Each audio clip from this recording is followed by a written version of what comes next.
BBC বাংলার সান্ধ্য অধিবেশন প্রবাহতে আপনাদের স্বাগত। আজ আপনাদের সাথে লন্ডন স্টুডিও থেকে আছি মানসী বড়ুয়া।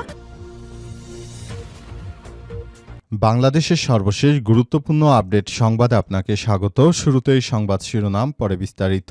প্রথমেই জানাবো আমাদের হাতে থাকা সর্বশেষ গুরুত্বপূর্ণ সবথেকে তাজা আপডেট সংবাদ। বৈঠকে 10 দলীয় নেতারা আসেনি চরমোনাই পীরের দল। জামাত ইসলামের সঙ্গে 11 দল নিয়ে প্রক্রিয়াধীন সমঝোতা এখন 10 দলীয় রূপ নিচ্ছে। এ বিষয়ে চূড়ান্ত সিদ্ধান্ত ও আসন সমঝোতা নিয়ে বৈঠক করেছে 10 দলের শীর্ষ নেতারা। সেখানে চরমোনাই পীরের দল আসেনি। জানা গিয়েছে, চরমোনাই পীরের দল জামাত ইসলামের এই জোটের কাছে 100-র বেশি আসন দাবি করেছে, কিন্তু জামাত ইসলাম তাদেরকে 45টি আসন দেওয়ার ব্যাপারে সিদ্ধান্ত নিয়েছিল, কিন্তু 45টি আসনে তাদের মন ভরবে না, তাই তারা এককভাবে আগামী জাতীয় সংসদ নির্বাচনে অংশগ্রহণ করবে। এরপর জানাবো, ইন্টারনেট বন্ধ করে জুলাই হত্যাকাণ্ড, পলক ও জয়ের বিরুদ্ধে অভিযোগ গঠনের আদেশ 21শে জানুয়ারি। ইন্টারনেট বন্ধ করে বাংলাদেশে জুলাই হত্যাকাণ্ডের ঘটনায় জুনায়েদ আহমেদ পলক ও সজীব ওয়াজেদ জয়ের বিরুদ্ধে অভিযোগ গঠনের আদেশ 21শে জানুয়ারি দিন ধার্য করেছে আদালত। আজ আদালতের পক্ষ থেকে এসব বিষয় নিশ্চিত করা হয়েছে। শেখ হাসিনাকে তারা ইন্টারনেট বন্ধ করে গণহত্যা করার জন্য পরামর্শ দিয়েছিল এবং পলক নিজে ইন্টারনেট বন্ধ করে দিয়ে গণহত্যায় সরাসরি সমর্থন করেছিল। এজন্য তার বিচারিক আদালতে পলকের বিচার হবে বলে জানানো হয়েছে। এদিকে এস এ সিদ্দিক সাজুকে বহিষ্কার করল বিএনপি। বিএনপির থেকে এস এ সাজুকে বহিষ্কার করা হয়েছে। দলীয় সিদ্ধান্তের বাইরে গিয়ে ত্রয়োদশ জাতীয় সংসদ নির্বাচনে ঢাকা 14 আসনে স্বতন্ত্র প্রার্থী হয় তার বিরুদ্ধে এই ব্যবস্থা গ্রহণ করেছে বিএনপি। মাত্র 2 দিন আগে তারেক রহমানের সঙ্গে তিনি তার পরিবারের সদস্যদের নিয়ে দেখা করেছিলেন, কিন্তু তার মাত্র 2 দিন পর তাকে দল থেকে বহিষ্কারের সিদ্ধান্ত নিল বিএনপি। এবারে জানাবো, ইসির সঙ্গে বৈঠকে বিএনপির প্রতিনিধি দল। আসন্ন গণভোট এবং ত্রয়োদশ জাতীয় সংসদ নির্বাচনকে কেন্দ্র করে এই বৈঠকের গুরুত্ব বলে মনে করা হচ্ছে। এক পোস্টাল ব্যালটে প্রতীকের অবস্থান নিয়ে অসন্তোষে রয়েছে বিএনপি, আর সোশ্যাল মিডিয়ায় বিতর্ক নিয়ে তারা অনেক বেশি দুঃখ প্রকাশ করেছে। আর আচরণবিধি বাস্তবায়ন নিয়ে বিএনপি ইসির সঙ্গে কথা বলতে এই বৈঠকের আয়োজন করেছে। এবং সর্বশেষ জানাবো, রাজনীতিতে আসছে তরুণদের নতুন প্ল্যাটফর্ম। রাজনীতির মাঠে যুক্ত হতে যাচ্ছে আরও একটি নতুন প্ল্যাটফর্ম। বৈষম্যহীন সমাজ ও অর্থনৈতিক কাঠামো সংস্কারের প্রতিশ্রুতি নিয়ে ছাত্রনেতাদের নেতৃত্বে গড়ে ওঠা এই নতুন উদ্যোগে আনুষ্ঠানিকতা প্রকাশ হবে 16 জানুয়ারি বিকেলে কেন্দ্রীয় শহীদ মিনারে। সেখানে তারা একটি নতুন প্ল্যাটফর্ম ঘোষণা করেছে। সেই প্ল্যাটফর্ম দিয়েই আগামীতে তরুণেরা নতুন করে আবার সবকিছু করতে চায়। প্রিয় দর্শক, এতক্ষণ শুনছিলেন সংবাদ শিরোনাম, এবারে বিস্তারিত।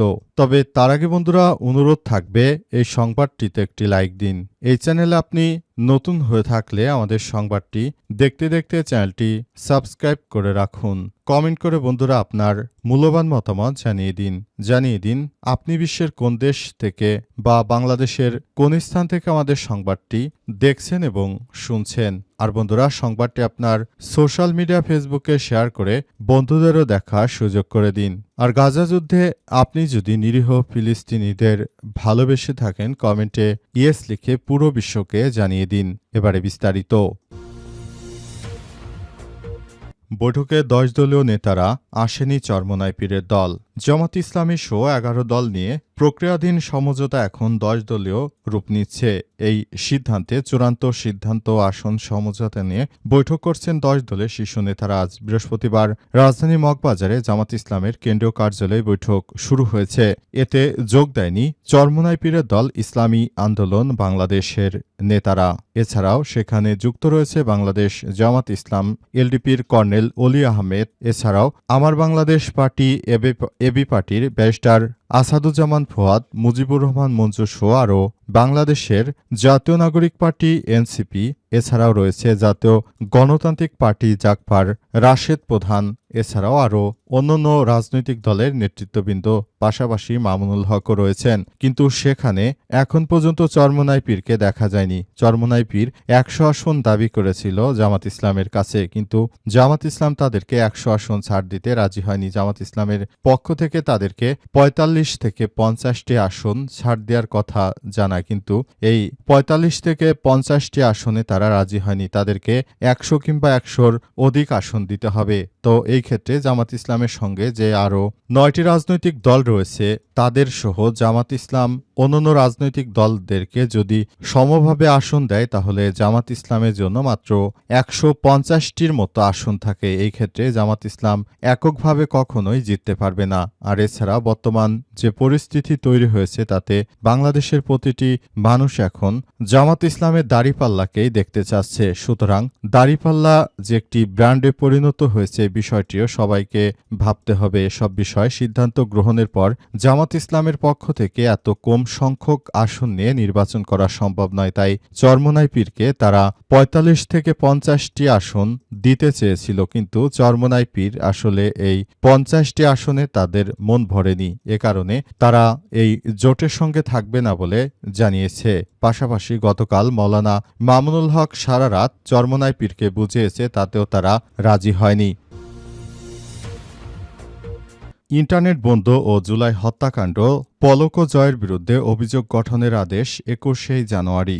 ইন্টারনেট বন্ধ করে গণহত্যা চালিয়েছিল শেখ হাসিনা। এর জন্য সবথেকে বেশি দায়ী জুনায়েদ আহমেদ পলক। তিনি শেখ হাসিনাকে এই ধরনের বিষয়গুলো নিয়ে পরামর্শ দিয়েছিলেন, যাতে করে শেখ হাসিনা ইন্টারনেট বন্ধ করে দেয় এবং এই ইন্টারনেট বন্ধ করে গণহত্যা চালাতে পারে, সেই ব্যবস্থা করেছিলেন পলক।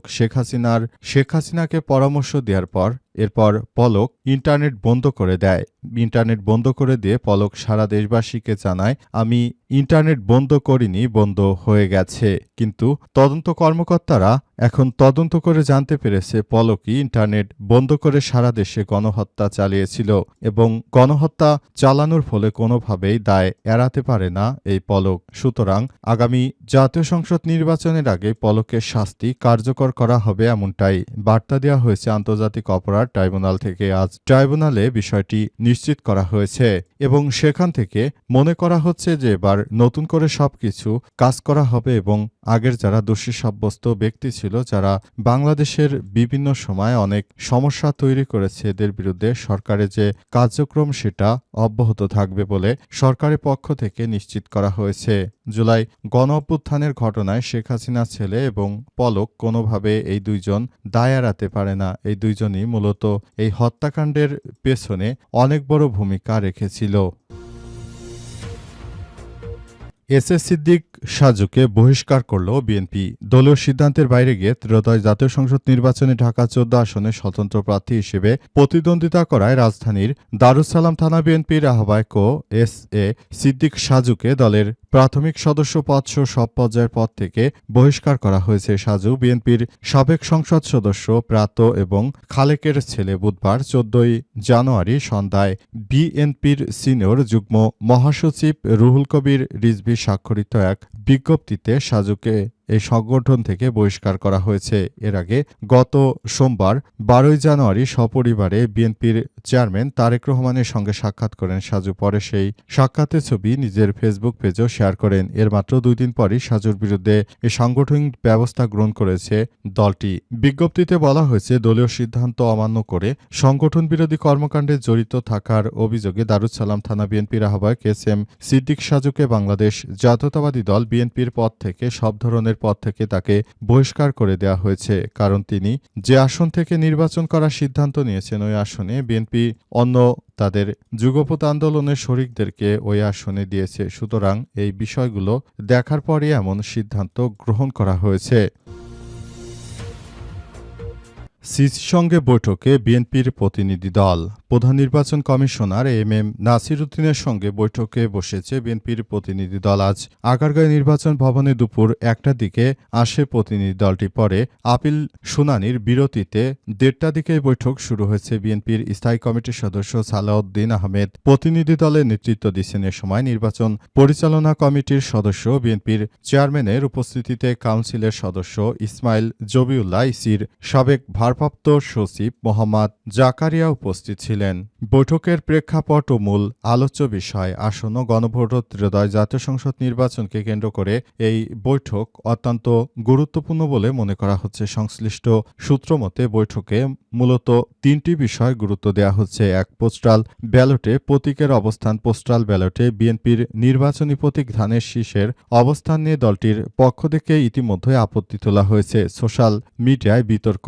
বাহরাইন ও কাতারে পোস্টাল ব্যালটের খাম নিয়ে সামাজিক যোগাযোগ মাধ্যমে ছড়িয়ে পড়া বিভিন্ন ছবি ও ভিডিও নিয়ে জনমনে তৈরি হওয়া বিভ্রান্তি। ৩. আচরণবিধি বাস্তবায়ন। নির্বাচনী আচরণবিধি প্রতিপালনে নির্বাচন কমিশনের ভূমিকা নিয়ে বিএনপি তাদের অসন্তোষ ও দাবিগুলো ইসির কাছে তুলে ধরবে। নির্বাচন কমিশন সচিবালয় সূত্র থেকে জানা গেছে, নির্বাচন আয়োজনের প্রস্তুতিমূলক কাজের স্বচ্ছতা নিশ্চিত করতেই বিএনপির প্রতিনিধি দল কমিশনের সঙ্গে বিস্তারিত আলোচনা করবে বলে জানা গেছে।